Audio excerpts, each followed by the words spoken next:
욥기를 묵상하면 할수록 성경에서 제일 어려운 부분이 욥기가 아닌가 이런 생각을 자꾸 하게 됩니다. 창세기처럼 태초의 문제를 다루거나 아니면 요한계시록처럼 환상적인 비유 이런 것들은 없지만 왜 이렇게 좀 어렵냐 하면 하나님이 욥기를 통해서 전하는 메시지가 너무 깊다라는 것입니다. 아무리 제가 좀 쉽고 간단하게 전하려고 해도 하나님의 의도를 욥기 가운데 이제 묵상을 하면 할수록 절대로 쉽게 말할 수 없는 내용이라서 이제껏 지금도 마찬가지입니다만 앞으로도 그럴 것 같아요. 욥기 설교를 하는 내내 제가 받은 은혜의 반도 전하지 못할 것 같다라는 그런 막막함이 여전합니다. 그냥 피상적인 교훈을 몇 개 간추려서 그렇게 설교를 할 수도 있지만 또 그러기에는 저에게 주어진 이 말씀의 대언의 사명이 좀 소홀할 것 같고 또 주신 메시지를 또 그대로 전달하기엔 그 기품의 그 정도를 제가 감당하기가 좀 벅차기만 하다라는 생각이 들어요.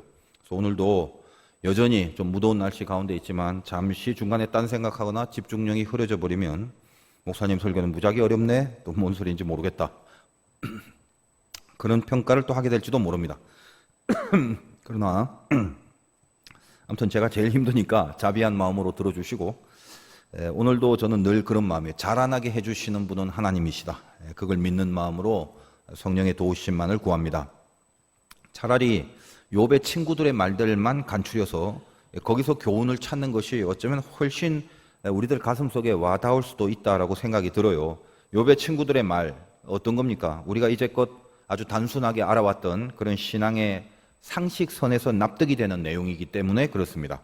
욥의 친구들이 하는 말의 내용은 우리가 평소에 잘 알고 있는 이해가 되는 그런 구도 속에서 세팅이 되어 있잖아요.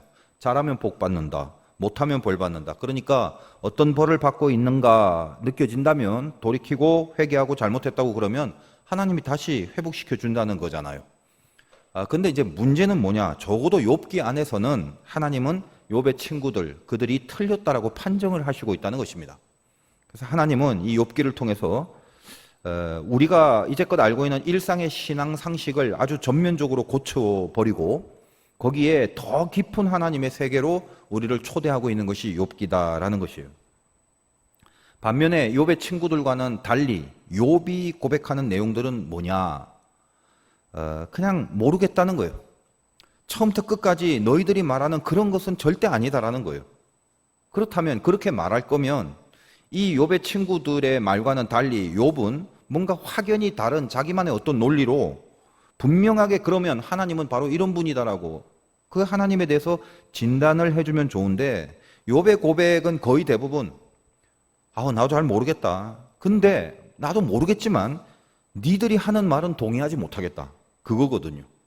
그 가운데 가장 중요한 욥의 핵심 메시지는 어떻게 전달되고 있는가 하면 늘 그래 왔다시피 이런 겁니다. 나는 참 답답하지만 나도 이성적으로 이해가 안 되는 그런 경우가 내가 그걸 느끼기 때문에 나도 참 납득이 안 되는 게 참 많단다 하면서 어떤 포인트에서 그런 말을 쭉 하는 과정 가운데 어떤 시점에서 한두 번 정도 인과관계의 법칙에 대한 고백이 아니라 그 인과관계와는 전혀 상관없이 아주 뜬금없는 강력한 믿음을 저 깊은 곳에서 고백하고 뽑아내는 부분이 항상 욥의 이 고백 속에 숨어 있더라는 거예요. 어찌 보면 제 생각입니다만 욥 자신도 왜 그런 신앙 고백을 뽑아내게 되는지에 대해서 어쩌면 스스로도 그 이유를 잘 모르고 있음이 분명하다고 봐요. 왜냐? 성령께서 욥을 만져주시기 때문에 욥은 자기만이 고백하는 그 믿음의 진수를 자기도 모르게 고백해내는 그 믿음의 근거가 그게 무엇이었는지, 그게 무엇인지까지 저는 그게 무엇인지까지도 밝혀서 하나님이 전하시는 그 메시지를 여러분들에게 좀 납득시켜야 되는 무거운 사명이 그것이 이제 욥기를 설교하는 저의 사명이 또 되기 때문에 그래서 좀 힘들고 어려운 점이 분명히 있을 수밖에 없는 것입니다. 어떤 시점에서 성령의 깊은 감동으로 자기도 모르겠다 말하지만 결국은 이럴 수밖에 없다라고 고백하는 그 부분이 욥의 아주 중요한 포인트라고 저는 지금 계속 욥을 다루면서 이야기를 하고 있습니다. 그냥 저도 편하게 그냥 눈에 힘도 좀 주고 삿대질로 좀 해가면서 이렇게 허스키한 쉰 소리로 여러분 죄를 회개해요, 잘못을 돌이키고 그러면 복을 받습니다, 뭐 이러면서 여러분이 당하는 모든 고난은 전부 다 하나님 앞에서 잘못해서 벌어진 일이니까 그 잘못을 하나님 앞에서 돌이키세요. 그러면 여러분의 나중이 심히 창대해질 겁니다. 그렇게 말하고 믿습니까? 이러면은 그럼 여러분이 이제 아멘. 그리고 설교 끝내면 딱 좋을 것 같아요. 근데 그렇게 하지 말라고 또 그렇게 하지 못하시게 하는 게 욥기라서 그래서 어렵다는 거예요. 그럼 왜 이렇게 어려운 욥기를 성경에 집어넣어서 설교자와 교인들을 힘들게 하시나? 이유는 한 가지, 딱 한 가지. 깊은 믿음이에요. 깊은 믿음. 그거 가르쳐 주려고 욥기가 있는 것입니다. 그러면 그냥 믿음이 아니라 깊은 믿음, 그 깊은 믿음이 왜 필요한데 그냥 믿음만으로는 안 되는 경우가 우리 인생 속에 펼쳐지기 때문이에요. 우리가 생각을 해봅시다. 인생이라는 게 그렇게 단순하지 않다는 것을 이미 경험상 잘 알고 있습니다. 원인과 결과로 이렇게 분석이 딱딱 떨어지고 해답이 딱딱 나오는 그런 것이 우리 삶이 아니잖아요. 예를 들면 우리 신앙생활 하면서 뭐 물질의 문제로 간절히 기도를 했더니 하나님이 도우셔서 신비하게 해결이 되는 그런 경험도 우리는 해왔습니다. 육신의 질병이 있었는데 기도를 받고 치유가 된 적도 있고 하나님이 손대주시는 경험도 했습니다. 아, 과연 하나님은 기도하면 들어주시는 분이다. 어렵고 힘들 때는 기도만 하면 되는 분이다. 그런 거 다 알고 있어요. 혹은 반대로 못 되는 거. 죄를 저질러서 호되게 벌을 받은 경험도 했습니다. 내가 저질렀던 그 죄의 대가를 받고 있는 중에 맞아, 내가 이 잘못한 게 뻔한데 나는 이 점에 대해서 벌을 받고 있는 거야 하면서 적어도 납득은 하면서 살아왔던 경험들이 있습니다. 이처럼 어떤 인과 법칙이 착착 들어맞는 경우가 인생 가운데 적진 않습니다. 아주 많은 부분에서 신앙의 인과율, 선하게 살고 신앙적으로 살면 하나님이 복을 주시고 죄를 짓고 나쁘게 살면 벌을 받는다라는 이 기본적인 인과율은 항상 베이스가 되어준 것은 사실입니다. 그래서 그걸 믿고 있는 걸 우리는 그걸 그냥 믿음이라고 그래요. 그것도 귀한 거죠. 그러나 인생이라는 게 이런 인과율을 적용시켜서 풀려지지 않는 그 밖에 많은 내용들도 적지 않다는 거예요. 하나님은 물론 왜 그런지 하나님은 다 아시겠죠. 그러나 연약하고 부족한 우리는 다 알 수가 없어요. 왜 어린 학생들이 그렇게 단체로 죽어가는 사건이 있어야만 합니까? 왜 난데없는 사고로 아무것도 모르는 철부지 젖먹이 아이가 죽어가야만 하는 사건이 그렇게 나옵니까? 선하게 노력하던 사람, 아름답게 살려고 애쓰는 사람이 궁핍함으로 자꾸 어려워지고 악하게 남을 짓밟고 살아가는 사람은 떵떵거리는 풍요함을 누리고 살아가는지 우리 인생에 어떤 분명한 한 부분은 대부분은 인과율로 설명이 돼야 되고 그것이 기본이긴 합니다만 진짜 우리의 삶의 현실의 한 귀퉁이에서는 늘 그렇게 납득할 수 없는 고난이나 이해할 수 없는 사건이 다가올 때가 있다는 것입니다. 그럴 때는 평소에는 그냥 믿음으로 아주 간단한 인과율을 기본적으로 적용시키면서 해결해 나가면 되겠지만 그 하나님을 그대로 적용시킬 수 없는 그런 황당하고도 납득할 수 없는 경우를 당하게 될 때 그때 우리는 신앙을 갖고 있는 우리는 그때 어찌해야 되냐 이 말입니다. 그때는 그냥 믿음이 아니라 깊은 믿음이 적용되어야만 하는 그래서 그 깊은 믿음으로만 풀어가야 될 부분이 있기 때문에 그 깊은 믿음을 갖기 위해서는 그 믿음의 대상인 하나님에 대해서 더 깊은 하나님을 알아야만 한다는 목적 그것이 욥기의 목적이에요. 귀로만 듣는 하나님 그것은 단순한 믿음 그냥 믿음으로만 들었던 하나님인데 그것을 눈으로 보는 하나님으로 더 깊은 믿음으로 알아가는 그 하나님으로 알게 될 때 우리 인생에서 당하는 이해할 수 없고 감당하기 어려운 그 난제들을 풀어가는 능력이 바로 그 깊은 믿음에서만 생기기 때문입니다. 그것을 단련이라고 하고 그 단련의 결과를 정금이라고 합니다. 따라서 정금이라는 것은 어떤 경우라도 흠없이 나는 믿음의 삶을 살아가는 길에 여전히 거기에 서 있다라는 것 깊은 믿음만이 그것이 가능하다는 것 그것이 욥기를 우리에게 주신 하나님의 의도라는 거죠. 오늘 본문은 1절에 욥이 이렇게 이야기하죠. 욥이 대답하여 이르되라고 시작을 합니다. 이 욥의 변증은 바로 그 앞에 소발이라는 친구에 대한 말의 답변이기도 하지만 그 전에 앞에서 언급된 욥의 모든 친구들의 말에 대한 답변이기도 합니다. 그래서 2절에 너희만이라고 복수로 시작됩니다. 1절에서 6절까지 내용이 뭡니까? 여러분은 다 암기를 하고 계시고 다 이해를 하고 계시기 때문에 하나하나 구절을 자세하게 설명할 시간은 없습니다.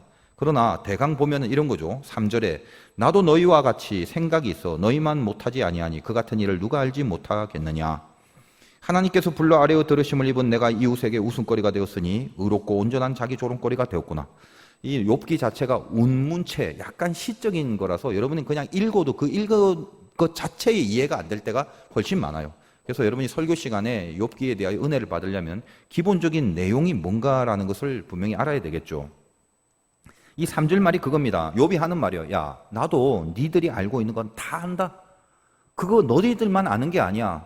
선하게 살고 신앙적으로 살면 복 받고, 잘못하고 죄 지으면 벌 받고, 그거 너희들만 아는 게 아니야. 그렇게 주장하지만 나도 이미 다 알고 있어.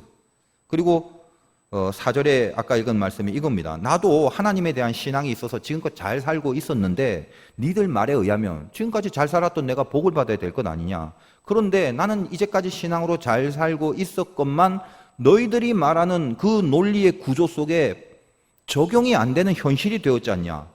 이렇게 고난당하고 있으니까 이제는 신앙으로 잘 살아왔던 나를 너희들이 조롱하는, 그래서 너희들의 조롱을 받는 존재가 지금 되어 있구나. 이 얘기를 하는 거죠. 그리고 5절에 이렇게 됩니다. 평안한 자의 마음은 재앙을 멸시하나 재앙이 실족하는 자를 기다리는구나. 말 자체가 좀 어렵죠. 그러니까 쉽게 말하는 이겁니다. 원문에 가까운 번역을 하자면 평온한 자의 마음은 재앙을 멸시한다. 다시 말해서 너희는 평온하다. 너희는 고통받지 못했지. 내가 당한 고통을 너희는 당한 적이 없지. 그러니까 고통을 당해보지 않는 너희들은 내 고통을 그냥 비웃고 있고, 그리고 넘어지려고 하는 사람을 끄집어 당겨서 이렇게 세워야지 너희들은 넘어지는 사람을 도로 그냥 떠밀어 버리는구나. 이런 말이에요. 그런데 욥은 친구들에게 다시 말합니다. 너희들 세상 한번 볼래? 이거죠. 그래서 6절에 강도의 장막은 형통하고 하나님을 진노하게 하는 자는 평안하니 하나님이 그의 손에 후히 주심이라. 강도들은 집에서 편안하게 살고 있으면서 하나님도 자기들 손에 있다라고 그렇게 하면서 살아가고 있는 거 너희들 모르냐? 욥기 첫 부분에 등장한 이 스바 사람들이 칼로 욥의 종들을 죽이지 않습니까? 지금 그 강도들이 무슨 형벌을 받고 있더냐? 고통받고 있더냐? 나는 이렇게 나의 자녀들을 다 잃어버리고 괴로워하는데도 그 강도들은 오히려 발 뻗고 편안하게 살고 있는 거, 그게 지금 너희들이 보고 있는 현실이 아니더냐? 안 그러냐? 너희들 말대로 그렇게 모든 것이 착착착 떨어지더냐, 세상이? 너희도 생각을 하면서 살아봐라. 아무리 너희들이 내가 당하는 고통을 안 당했기 때문에 이해를 못한다 하더라도 그냥 이제 한번 세상을 쭉 좀 한번 봐봐라.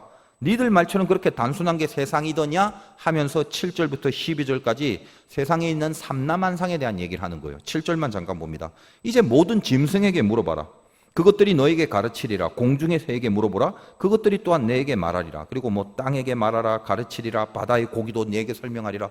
이런 얘기들을 쭉 합니다. 어떤 얘기죠? 예를 들면 세상을 보니까 뭐 맹수들이 어린 양을 그냥 확 잡아먹고, 그냥 예를 들면 바다의 큰 고래가 새끼 고기들 다 삼켜버리고, 이렇게 되나 저렇게 되나 그건 모르겠지만 전부 다 하나님 손에 있는 건데 이유도 모르고 왜 그런지도 모르고 그냥 그렇게 돌아가는 게 세상인데 말이다. 너희들이 이 삼라만상 보면 모르겠냐 이거예요. 11절부터 12절 보면 입이 음식의 맛을 구별함과 같이 귀가 말을 분간하지 아니하느냐. 늙은 자에게는 지혜가 있고 장수하는 자에게는 명철이 있느니라. 졸지 마세요 이제부터. 자, 니들은 귀가 말을 판단하고, 그죠? 귀가 말을 판단하고 혀가 음식의 맛을 알아야 되는데 그거 맞지 않습니까? 나이 든 사람은 지혜와 총명이 있어야 할진데 니들은 저 흔한 삼라만상을 보면서도 너희들의 귀와 혀가 마비가 된 것 같고, 나이 들어 지혜가 있다 하나 내가 볼 때는 지혜도 없이 살고 있는 거 아니더냐. 이 삼라만상을 짐승들만 살펴봐도 세상의 황당한 경우, 그리고 하나님의 통치 속에서 이해하지 못할 많은 일들이 벌어지고 있건만 어떻게 세상과 인생과 운명을 니들이 생각하는 딱 그 구조 안에 그 인과율의 법칙 속에 놓고 적용을 하려고 하냐 이 말이죠. 그리고 나서 욥은 이제 드디어 13절부터 25절 사이에 제가 처음에 말씀드린 그 이유 없는 믿음, 인과율을 넘어서 있는 하나님에 대하여 이렇게 빼어내는 그 믿음을 결국은 고백해내는 메시지로 연결이 되게 된다는 것입니다.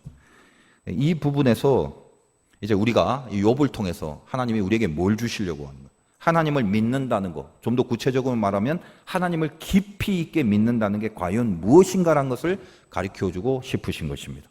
그냥 믿는 것이 아니라 깊이 믿는다는 거. 그 깊은 믿음이 우리에게 필요하다고 그랬죠. 왜? 하나님의 인가율이 틀린 건 아닙니다만 그것으로 적용될 수 없는 수많은 삶의 상황 속에서 우리는 어떻게 믿음으로 이겨내야 할 것인가 라고 했을 때 그때는 그냥 믿음이 아닌 깊은 믿음이 필요하기 때문에 바로 그 깊은 믿음을 우리들에게 메시지로 주시는 것입니다. 그럼 그 깊은 믿음의 내용은 무엇이어야 되는가? 두 가지를 보겠습니다. 첫째는 잘 들으세요. 우연을 납득의 도구로 여기지 않는 믿음입니다. 다시 우연을 납득의 도구로 여기지 않는 믿음. 내가 납득할 때 이게 우연이라고 하고 납득해버리지 말라는 거예요.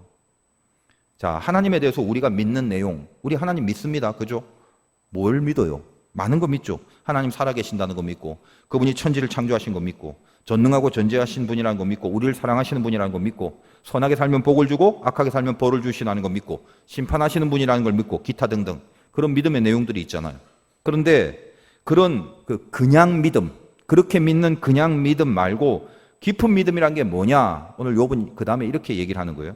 하나님의 절대 통치를 믿는 거, 그겁니다. 절대 통치라는 게 뭐죠?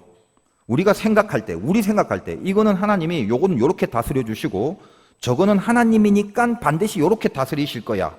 그렇게 여기고 있는 이 욥의 친구들의 생각처럼 우리도 사실은 그렇게 여기고 있단 말이에요. 뭔가를.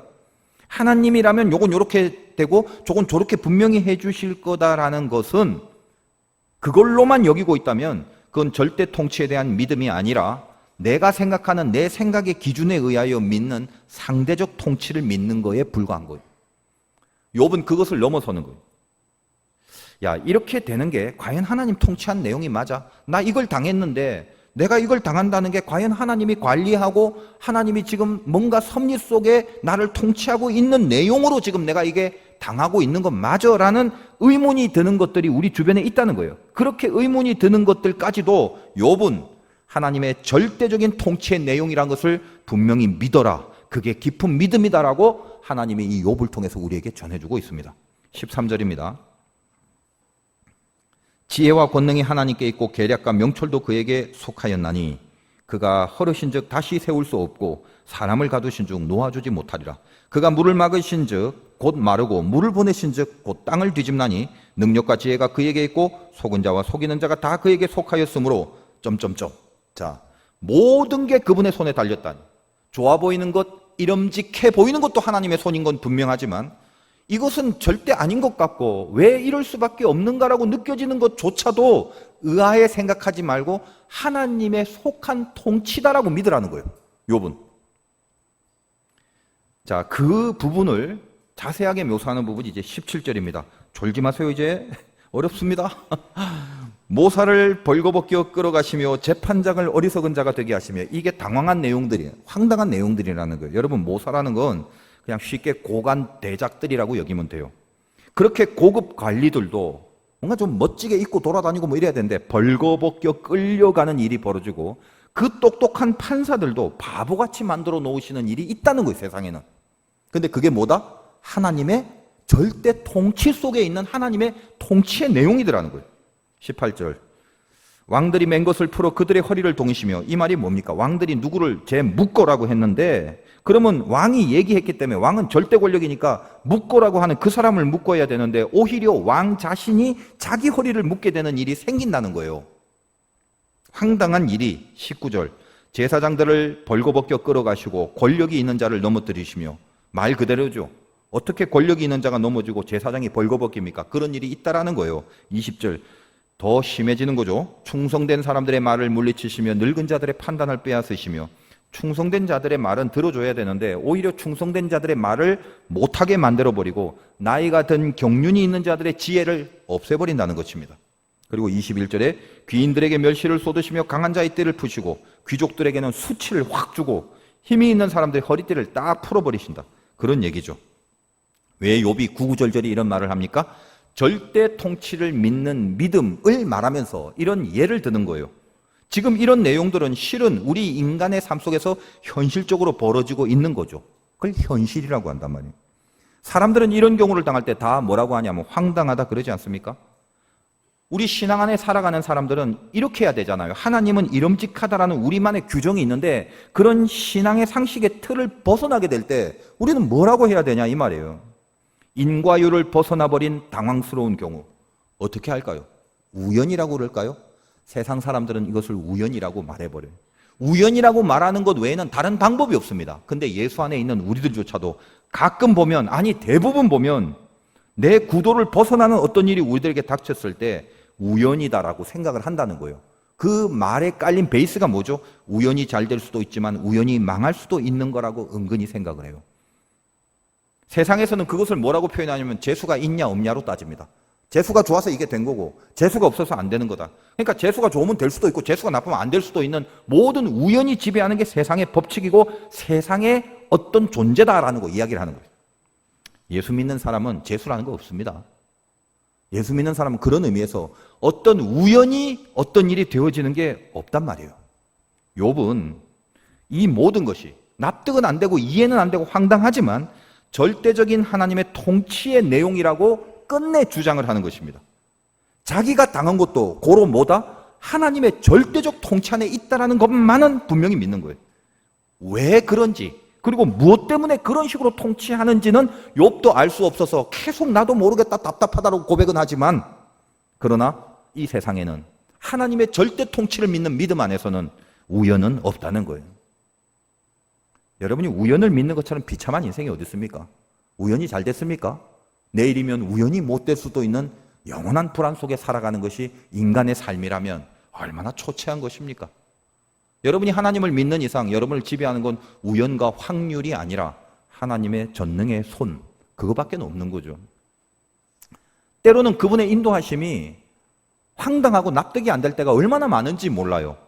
그러나 오늘 욥기를 통해서 분명히 아시는 것은 이해하고 믿고 납득이 되기 때문에 끄떡거리는 것이 아니라 일단 절대 통치를 분명히 믿는 믿음에서 시작하라는 거예요. 지금 욥이 당한 고난들, 친구들은 자기가 알고 있는 좁은 범위 안에서 하나님과의 이 신앙 상식의 인과관계로만 분석을 했지만 그것으로는 설명이 안 되는 이 세상의 삼라만상을 욥은 쭉 예를 들어가면서 그리고 인간의 현실 속에서 벌어지는 이 황당한 것들을 계속 설명하면서 자기가 당한 고난, 이 욥의 고난도 그런 인과법칙의 영역이 아니라 삼라만상의 내용 중에 하나인데 그것이 우연이 아니라 하나님의 절대적인 통치의 내용임을 믿고 있다라는 깊은 고백이란 말이에요. 그것이 어떤 구체적인 이유로 그렇게 하나님이 통치하시는지는 모릅니다. 그리고 그걸 모르기 때문에 답답한 건 분명하지만 답답하고 원망스럽고 낙담이 되고 절망하고 포기해버리는 마음이 들기 전에 이 모든 것은 세상과 인간과 당신의 자녀를 다스리시는 하나님의 통치라는 것을 불같이 믿는다라는 고백이라는 거예요. 영화에 나오는 주인공은 모든 것이 주인공인 이상 다 그 영화의 가장 중요한 의미를 갖고 있습니다. 아시다시피 총탄이 쏟아지는 전쟁터에서도 주인공은 총알 한 방 안 맞습니다. 엑스트라는 나옵니다. 엑스트라는 100m 바깥에서 총알이 스치기만 해도 그냥 멸절이죠. 왜 그래요? 주인공은 살려야 하는 어떤 의미가 있는 거라서 그렇습니다.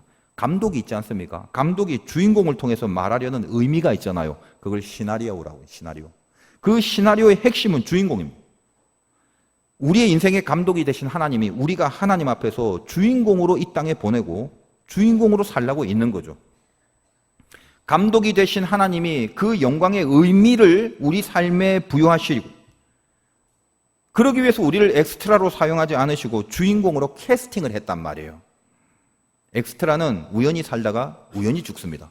그리고 관중들은 엑스트라가 살고 죽는 게 별로 관심이 없어요. 살든지 죽든지. 그거는 어떤 의미가 있는 게 아닙니다. 근데 주인공은 감독의 메시지를 담고 있는 존재예요. 가끔 영화에서 주인공이 꼭 끝까지 살지는 않습니다. 가끔 죽는 경우도 있죠. 그런데 보세요. 주인공이 죽었다면 그 죽음은 우연히 혹은 아무런 의미 없이 그냥 죽여버리는 주인공은 없습니다. 주인공은 어쩐 존재예요? 죽음마저도 메시지라는 거예요. 저나 여러분이 지금 당하는 모든 일이 왜 이럴까? 이유가 뭘까? 우연히 혹은 재수가 없어서 그런가 등등 하나님의 통치라는 것, 이 절대 통치라는 것을 잠시 잊어버리고 자기 마음과 생각에 내키는 대로 고민하지 말라는 거예요. 어떤 일을 당하든지 그게 너무 좋은 일이든 혹은 너무 힘든 일이든 일단 우리가 하나님을 진짜 깊이 믿는 그 믿음이 있다면 이 모든 것은 하나님의 절대 통치의 내용이라는 것부터 그걸 분명하게 하고 시작하라는 거예요. 잘 생각해 보십시오. 오늘 여러분 예배 가운데 여러분이 절대 통치라는 개념을 이 가슴속에 담았으면 좋겠어요. 내가 지금 당하는 거 이해 못해요. 어떻게 풀릴지도 몰라요. 황당한 거예요. 그러나 이것은 우연이 아닙니다. 우연히 이럴 수도 있다라고 납득해버리고 가버리지 말라는 거예요. 하나님의 절대 통치라는 걸 불처럼 믿는 믿음에서 시작하라는 거예요. 왜 그 믿음이 중요한가? 하나님의 절대 통치를 믿는 믿음이 왜 중요한가? 그 믿음이 있는 자에게만 자기가 당하는 모든 고난이 하나님의 안에서 의미를 꽃피우게 되기 때문에 그래요. 꽃, 김춘수의 꽃. 유명한 시입니다. 내가 그의 이름을 불러주기 전에는 그는 나에게 다가와 하나의 몸짓에 지나지 않는다. 하나의 몸짓, 아무것도 아닌 아무 의미가 없다는 거예요. 그러나 내가 그의 이름을 불러주었을 때 그는 나에게로 와서 꽃이 되었다. 내가 그의 이름을 불러준 것처럼 나의 이 빛깔과 향기에 알맞은 누가 나의 이름을 불러다오. 그에게로 가서 나도 그의 꽃이 되고 싶다. 우리들은 모두 무엇이 되고 싶다. 나는 너에게, 너는 나에게 잊혀지지 않는 하나의 의미이고 싶다. 이런 유명한 그 시를 들으면 얼굴에서 좀 문학적인 정서가 우러나와 주시길 바랍니다. 멋지죠? 의미를 추구하는. 내가 당한 것들이 다만 하나의 몸짓에 지나지 않는다면 그건 꽃이라도 의미가 없어요. 그런데 그분이 나의 이름을 불러주었을 때 그 꽃은 하나의 의미가 된다잖아요. 여러분이 당한 것들이 하나님의 절대 통치의 내용임을 분명히 믿고 있는 사람은 그 일에 대해서 하나님과의 관계 속에서 잊혀지지 않을 의미로 지켜내지는 능력과 힘을 얻게 되는 거예요. 거기서 절대 통치를 믿을 때부터 극복해내는 힘으로 연결이 된단 말이에요. 이재철 목사님이 암에 걸려서 투병을 하고 치료하는 과정 가운데 있지 않습니까? 치료가 이제 다 끝난 거냐고 물어봤더니 암이란 건 치료가 끝나는 건 없대요. 평생을 같이 데리고 살아갈 것이 암이라고요. 그래서 그 목사님 말씀이 하나님 앞에 이 암 때문에 나는 하나님 앞에 더 의지하고 더 겸손해지고 내가 사는 게 아니라는 것을 잊지 않게 해주시는 하나님이 주신 선물이라고 얘기를 하는 거예요. 암마저도 하나님의 절대 통치 안에 있는 것임을 분명히 믿는 사람의 고백이에요. 그 믿음 위에 하나님이 손을 얹으시지 않겠습니까? 저는 요셉의 이야기 중에 가장 이 마음에 감동이 일어나는 구절이 있어요. 그가 어린 시절에 형들에게 죽임을 당하는 위기 알잖아요. 그리고 노예로 팔려가 평생 종살이하고 억울하게 감옥에서 지내는 고난 당하면서 욥이 재수없다. 내가 믿는 하나님이 나를 왜 이렇게 하시나? 나는 하나님이 관리하는 게 아닌가 보다. 재수가 없으니 우연히 내가 이렇게 돼버렸으니 재수만 좋았으면 더 나아졌을 수 있지 않겠는가? 나를 죽이려고 하는 저 형들은 지금 고향 땅에서 떵떵거리고 잘 살고 난 이렇게 노예로 종노릇을 하고 살다니 도대체 이게 뭐란 말인가? 그렇게 생각한 적이 단 한 번도 없습니다. 충분히 그렇게 생각함직한데 우리 같았으면 벌써 그랬을 건데 욥은 그렇게 생각한 적이 없어요. 오히려 욥의 형들은 어떤지 아세요? 그 형들은 요셉을 처음 만났을 때 지 동생인 줄도 모르고 애굽의 총리인데 보니까 요셉이죠. 그걸 알았을 때 그들은 마음속에 어떻게 생각합니까? 인생 진짜 재수가 없구나. 전부 요셉에게 죽게 될 것을 여기고 두려워하고 있잖아요. 우연히 어떻게 일이 꼬이다 보니까 우리가 지금 죽이려고 했던 그 요셉 밑에서 그가 총리가 될 줄 어떻게 알았겠어요? 진짜 재수가 없구나. 전부 두려워 떨고 있습니다. 그 형들 앞에서 마지막에 요셉이 자기를 밝히면서 얼마나 기가 막힌 믿음의 고백을 하는지 아십니까? 요셉은 알다시피 총리가 돼서 이스라엘의 흉년을 그리고 애굽의 흉년을 다 같이 막고 살려내는 그 일에 쓰임을 받잖아요. 그리고 두려워 떠는 형들 앞에서 어떻게 고백을 하냐? 참 눈물 나는 믿음인데 창세기 45장 5절에 이렇게 돼 있어요. 당신들이 나를 이곳에 팔았다고 해서 근심하지 마소서, 한탄하지 마소서. 하나님이 생명을 구원하시려고 나를 당신들보다 먼저 보내셨나이다. 나를 이리로 보낸 것은 당신들이 아니요 하나님이시라. 가족들에게 죽임을 당하는 그 일조차 노예로 끌려가서 갖은 수모를 다 당했던 그 일조차, 억울한 누명을 쓰고 의를 택했는데도 깜빵에 들어가 거기서 고생을 하고 아픔을 당해야 했던 곳조차 모조리 하나님의 절대 통치라고 믿었던 신자 요셉의 위력입니다. 이것이 당신이 나를, 형들이 나를 애굽에 팔아 넘긴 게 아니라 하나님의 통치 속에 나를 먼저 애굽으로 보내어 이스라엘과 애굽을 동시에 살리게 하시려는 하나님의 뜻이므로 당신들이 보냈다고 생각하지 마라. 하나님이 나를 여기로 보낸 거다라는 거예요. 이게 얼마나 아름다운 것입니까? 여러분, 당하는 거 있죠? 당해왔던 거 있고 앞으로도 있을 것입니다. 그거 우연이 아닙니다. 통치. 그 통치를 불같이 믿어야 돼요. 그 안에 있을 때, 그 불같은 믿음 가운데 있을 때만 그 사건은 하나님과의 의미에서 능력의 열매로 나타나는 법입니다. 여러분의 인생의 고난이 하나님에게 꽃이 되기를 기도하면서 견뎌내기를 바라요. 깊은 믿음의 두 번째는 은밀한 기쁨을 즐길 줄 아는 믿음. 이것이 깊은 믿음입니다. 우연을 납득의 도구로 삼지 말고 절대 통치를 믿는 믿음도 깊은 믿음이고, 그 다음에 따라오는 것이 그러함으로 은밀한 기쁨을 즐길 수 있는 믿음. 이것이 깊은 믿음이란 말이에요. 지금 욥이 13절 이후에 납득될 수 없는 일들을 쭉 열거하면서 그 모든 것이 하나님의 통치라는 것을 고백하는 과정 중에 욥은 아마 그것을 계속 고백해내면서 스스로도 몰랐을 것 같은데, 이렇게 영이 이렇게 오르죠. 안에서 은혜가 쭉 올라오는데, 이 욥의 고백이 계속되는 가운데 욥의 깊은 심중에 있는 믿음의 내용이 이 성령의 감동으로 표현되는 부분이 등장하는 거예요. 제가 그거를 빼내서 지금까지 욥기 설교하고 있지 않습니까? 오늘도 주님이 저에게 주시는 바로 오늘의 그 부분이 뭐냐? 오늘 욥기 메시지의 포인트인데 22절이라고요. 봅니다. 어두운 가운데서 은밀한 것을 드러내시며 죽음의 그늘에서 그 죽음의 그늘을 광명한 대로 나오게 하시며. 어두운 가운데 은밀한 것을 드러내신대요. 이거 쉽게 번역하면 하나님은 어둠 가운데 은밀한 걸 드러내고 죽음의 그늘조차도 대낮처럼 밝히신다라는 말이에요. 자, 좋은 게, 이 하나님의 은밀한 게 아주 좋은 건데, 이 좋은 거는 환한 데서 만천하에 드러나게 하시면 얼마나 좋아요. 제가 1부 때는 좀 농담 삼아 이런 얘기를 했는데 2부 때는 안 하려고 그랬는데 또 재미삼아 한번 해볼게요. 여러분, 제가 하나님 앞에 너무 귀하게 여김받는 종입니다. 만약에. 그래서 너는 정말 내 은밀한 보배, 자, 이 시대에 내가 정말 기뻐하는 종이니까 너는 만방의 저 환한 대낮에 그냥 누구라도 다 볼 수 있을처럼 그렇게 유명하게, 그렇게 크게 막 그냥 이렇게 하리라라고 안 하신다는 거예요. 왜 은밀한 걸 어두운 데서, 아니 어두운 데서 드러나봤자 그게 얼만큼 드러나겠어요? 그거 잘 보이겠어요? 하나님의 통치 원리 중에 은밀의 원리가 있는 거예요. 여러분, 진짜 신자들은요, 다 물론 100% 다 그런 건 아니지만 항상 은밀함 가운데 있어요. 그래서 잘 안 보여요. 잘 드러나지도 않아요. 누구만 아냐? 하나님과 자기만 알아요. 여러분에게 이 은밀함의 즐김, 이 은밀함의 기쁨, 이게 있는 걸 보라는 거죠. 마태복음 6장 1절에서 4절까지의 말씀에 이렇게 되어 있습니다. 사람에게 보이려고 그들 앞에서 너희 의를 행하지 않도록 주의해라. 그리하지 아니하면 하늘에 계신 너희 아버지께 상을 받지 못하느니라.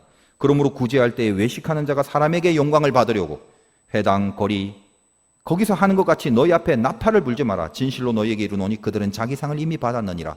너는 구제할 때 오른손이 하는 것을 왼손이 모르게 하여 네 구제함을 은밀하게 하라. 은밀한 중에 보시는 너의 아버지께서 갚으시리라. 여러분, 신자들뿐만 아니라 목사들도 마찬가지예요. 제 경험상 이건 예외가 없는 건데, 진짜 깊은 믿음의 사람들은 하나님과의 사이에서만 하나님만이 알고 있는 은밀한 믿음이 있다는 거예요. 하나님만 알고 계시는 그런 신앙의 행위들을 몰래, 이 몰래라는 것은 하나님만 생각하기 때문에 몰래라는 거거든요. 그걸 즐기는 사람들이 있단 말입니다. 그 기쁨을. 그 기쁨은 다른 사람들이나 세상 앞에서 공유하지 않는 그런 믿음이 있는 사람. 제 경우를 스스로 봐도 알 수 있는 게 제가 은혜가 혹시 깊고 막 충만한 상태도 있을 거잖아요. 근데 가장 충만한 상태에서는 반드시 이게 돼요. 하나님과 나 사이에서만 드러나는 그런 일들을 하면서 그게 너무 기쁘고 행복해서 그 점에 대해서 주님과 속에서 대화를 굉장히 많이 하게 되더라는 거예요. 그 은밀함이 가슴 가득한 감사와 행복을 주는 그런 상태, 이게 제 경험상도 그렇고 누굴 봐도 그렇고 가장 믿음이 충만한 때거든요. 근데 상태 안 좋고 은혜 딱 떨어져 버리면요, 그런 은밀한 기쁨을 의식할 여력이 없어요. 은혜의 감도라는 건 은밀함에 대한 기쁨의 정도와 늘 비례합니다. 그래서 내가 은혜가 얼마나 있는가는 내 은밀함의 기쁨이 얼마나 있는가와 비슷한 비례관계로 형성이 되어 있다고요. 그걸로 평가를 하는 거예요. 여러분 스스로 한번 잘 생각해 보십시오. 우리가 하는 모든 신앙의 행위가 도대체 누구한테 보이려고 하시는 거죠? 여러분이 교회에서 뭘 섬기고 일을 할 때, 주님의 이름을 걸고 뭘 할 때, 여러분 스스로를 잘 보세요. 왜 하죠, 그거를? 뭐 때문에 하려고 하는 거죠? 사람한테 보이려고 하다가 싸운다고요. 사람한테 보이려고 하다가 분노가 나온다고요. 사람한테 보이려고 하니까 갈등과 분열이 생긴다고요. 진짜 하나님을 향하여 그분과의 은밀함을 즐기는 그 기쁨에 붙들려서 하시는 건 맞습니까? 저는 설교 준비하면서 제일 갈등이 그 부분이에요. 지금도 마찬가지고 앞으로도 계속 그럴 거예요. 가끔 설교하다 보면 간증을 해야 될 때도 있고, 간증이라는 것이 나의 못남을 밝히는 것도 간증이 되지만, 가만 보니까 좀 많은 부분은 뭔가 잘한 것에 대해서 영적인 자기 자랑이 어쩔 수 없이 간증의 내용이 돼야 될 때가 많습니다. 하나님과 저 사이에 벌어진 은밀하고 신비한 것들, 이 기쁨을 어떻게 다 말을 해요? 100분의 1도 말하지 못하죠.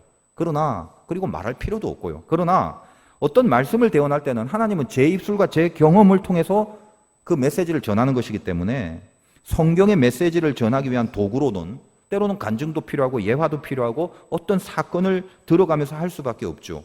근데 그걸 준비하면서 사실 속에서 갈등이 늘 일어납니다. 혹시 이 말을 했다가, 이 이야기를 했다가, 혹은 이 간증을 했다가 내 자랑으로 귀결이 되거나 어떤 사람들 앞에 보여지기 위한 생색으로 그렇게 드러나면 절대 안 되는데, 말해야 되나 말아야 되나 여러 번 갈등하고 하나님 앞에 기도하면서 허락을 받는다. 그런데 기도를 하고 허락을 받은 그런 결정이라 하더라도 늘 그 이야기를 하는 시간은 속에서 왠지 대부분 그렇게 편하지가 않아요. 왜 그런가 했더니 뭔가 이렇게 말하고 나면 무슨 보석을 뺏긴 것 같은 느낌입니다. 그런 좀 허함. 지금 제 말이 여러분에게 어떻게 지금 어느 정도로 이해가 되는지는 모르겠어요. 그런 경험 해보셨습니까? 그러나 일단은 기도 속에서는 허락받은 부분이기 때문에 은혜의 도구로 사용되는 간증이라고 믿고, 그래서 하나님 앞에 허락받은 거기 때문에 마음을 다시 추스리고 그러긴 합니다만, 그저께도 제가 금요 기도회 때 제가 목요일날 국군 그 영성 수련회를 다녀온 이야기를 하면서 아무튼 큰 은혜가 있었던 내용을 제가 이렇게 주절주절 전하지 않았습니까? 금요 기도회에 오시는 분들은 그래도 기도를 하시는 분들이고 저하고 다 오랫동안 같이 신앙생활을 했던 분이니까 저의 부족함도 다 이해해 주시리라 생각도 들고, 그리고 좀 이제 밤에 하는 기도회니까 좀 재밌게 말을 좀 하고 싶기도 하고, 그리고 제 사역에 대한 영적인 보고도 뭐 그럴 때 좀 해야 된다라는 그런 어떤 사명감도 있고, 그래서 집회에 있었던 은혜를 나누게 되었지 않습니까? 금요일날 오신 분들은 들으셨겠지만, 마치고 제가 사무실에서 가만히 생각하니까 아이고 이거 내 자랑을 잔뜩 한 게 아닌가, 그런 마음이 들어서 그날도 여전히 이렇게 죄송한 마음이 굉장히 많았어요.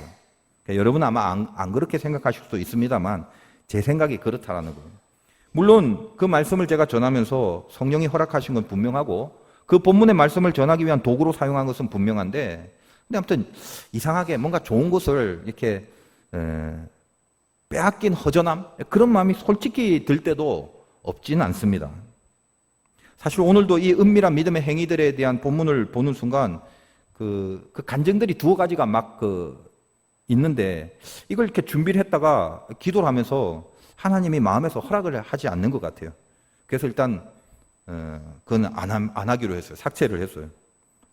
이런 말씀을 드리는 것은 그래도 아무튼 최선을 다해서 이 하나님을 중심으로 전하려고 하는 저 나름대로의 진심을 여러분 받아주시기 바라고, 앞으로 우리 교우님들이 제가 말씀을 전하는 순간은 늘 그런 진심으로 준비하고 있다는 것을, 그걸 좀 이해해 주시고, 그런 것을 이해할 때 더 큰 은혜가 여러분에게 있을 거다라는 생각 속에 이런 말씀을 드리는 것입니다.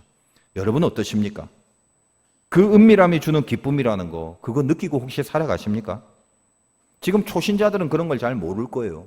그러나 신앙생활을 10년, 20년 하고 하나님과의 관계를 맺어온 분들은 그럼에도 불구하고 오랫동안 신앙생활을 했는데도 그 은밀함이 주는 기쁨이란 걸 모르고 산다면 슬픈 거예요. 그리고 그 은밀한 기쁨을 느끼려면 반드시 은밀한 행위가 하나님 앞에 분명히 있어야 합니다. 남이 몰라도 되는, 사람 앞에 생생이나 사람에게 보여줘서 평가받으려는 그런 마음은 하나도 없는, 오로지 은밀한 곳에 거하시는 하나님 앞에만 보여지는 거룩한 기쁨, 그것이 없다면 아직은 깊은 믿음의 경지에 간 것이 아니라고 보면 틀림없습니다. 제가 목회하면서 아주 곤란하고 좀 죄송스러운 경우가 뭐냐면, 아마 앞으로도 계속될 거예요. 어디 가면요, 이제 저도 중견에 접어들기 때문에 족보를 따지지 않습니까? 누구 아십니까? 몇 학번이십니까? 그 선배 아십니까? 그 후배 아십니까? 기타 등등. 보통 우리나라 사회에서는 이 지연이나 학연 같은 그런 것으로 처음부터 관계를 맺는, 고향이 어딥니까? 어느 학교 나오셨습니까? 늘 그거요. 그래서 관계를 세팅하는 그런 문화가 우리나라 사회에는 굉장히 자연스럽지 않습니까? 외국하고는 좀 다르죠. 외국에서는 뭐 함부로 이름 묻거나 나이 묻거나 뭐 이런 거 잘 안 하지 않습니까? 이번에도 이제 국군 중앙교회 수련회를 인도하는 동안 3번을 했는데, 그 중간중간 휴식 시간이 있으니까 아무튼 그 전국에서 군목으로 사역하시는 선배 후배 목사님들이 많이 이제 오셔서, 그나마 이제 좀 직급이 있는 분들이 그 강사실 안으로 들어오면서 이래저래 소개 인사를 나누는데, 누구 아십니까? 군번이 어떻게, 군번을 제가 어떻게 기억을 해요? 군번이 어떻게 돼요? 몇 기입니까? 저는 몇 기 이런 거 제일 모르거든요. 뭐 학교는 어디입니까? 후배 중에 누구 아십니까? 등등. 사실은 보통은 다 알아야 하는 게 정상인 것 같은 그런 관계들을 저는 거의 모르고 있다는 것이 참 어색하고 죄송하더라고요. 뭐 지금도 마찬가지예요. 어디 가면은 뭐 이렇게 자꾸 누구 아냐, 어떤 식, 이렇게 되면 모른다고 말할 때가 훨씬 많아요. 그래서 제가 모른다고 하면 그걸 의아해하면서, 아니 어떻게 그걸 모르지 하는 표정들도 있고요. 그래서 제가 하다 못해 자꾸 이제 소개들이 들어오고 그 인사를 하고 그러니까, 이제 이런 거 좀 묻지 말라고, 제가 너무 미안한 마음이 들어서 안 되겠다고 그렇게 이제 말씀을 드리기도 했습니다. 알다시피 저는 기독교 가문도 아니었고 장로교회에서 고등학교 때부터 신앙생활을 했어요. 목사가 되려고 신학대학에 간 게 아니라 그냥 신학이라는 것이 뭔지 한번 공부는 해봐야겠다. 그래서 신학 공부를 한번 해보고 싶어서 간 것이 감신되기 때문에, 인생을 저는 신학교 다닐 때부터 상당히 극단적인 아웃사이더로 살아온 것이 그게 저의 캐릭터입니다. 그리고 그것이 참 저의 부족함이라고 생각은 해요. 그런데 오늘 이 말씀을 잘 준비하면서 그렇게 살아온 인생이 절대로 좋은 게 아니라는 것은 제가 인정은 하는데, 어떤 다른 한편으로는 제가 적어도 하나님 앞에 쓰임받는 목회자고 주의 종이기 때문에 그 종으로서의 영성에 그렇게 나름대로 아웃사이더였던 이 저의 삶이 스스로에게 영적인 도움이 되는 경우도 분명히 있다는 생각이 들었습니다. 제가 성경에서 하나님 앞에 정말로 쓰임받는 사람들의 공통점이 뭔지 가만히 묵상을 해보면, 진짜 하나님께 쓰임받는 종들의 특징에는 공통점이 하나 있더라는 거예요. 그게 뭐냐? 고독입니다. 고독. 믿는 자들에게 외로움이라는 건 안 좋은 거지만 고독은 분명히 필요하다는 거예요. 외롭다는 거는요, 어딘가에 함께 끼고 싶은데도 못 끼는 거, 그걸 외롭다고 하는 거죠. 고독이라는 건 낄 수 있는데도 일부러 안 끼는 걸 말합니다.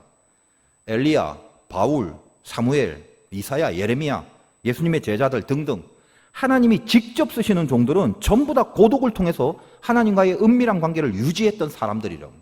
여러분, 예수님의 12 제자들이 그 누구 하나 왕창 연대해서 사역하다가 순교하고 부흥시키고 이런 사람 한 명도 없습니다.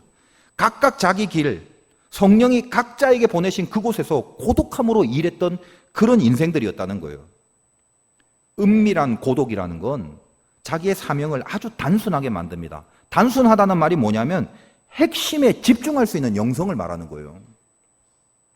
그리고 그 사명만을 위해서, 그 사명을 다하기 위해 오로지 다른 걸 생각하는 게 아니라 하나님과의 관계 속에서만 힘을 얻고 나아가게 된다는 것입니다.